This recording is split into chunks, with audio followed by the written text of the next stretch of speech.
বুধবার all Tripura blind অ্যাসোসিয়েশনের পক্ষ থেকে তথ্য ও সংস্কৃতি দপ্তরের অধিকর্তার নিকট ডেপুটেশন প্রদান করা হয়।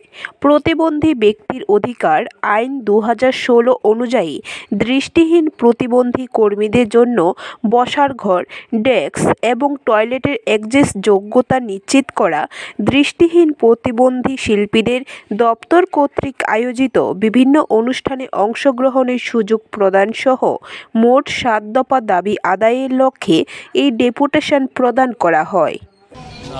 ধন্যবাদ জানাচ্ছি, আপনারা আমাদের ডাকে সাড়া দিয়ে আপনাদের মূল্যবান সময় নষ্ট করে এসেছেন।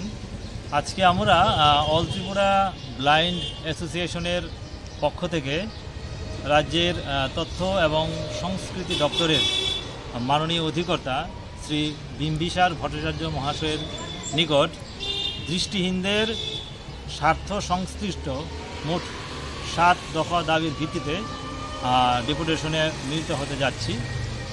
দাবিগুলি হল, তথ্য এবং সংস্কৃতি দপ্তরে বেশ কিছু সংখ্যক দৃষ্টিহীন ব্যক্তি কর্মরত আছে।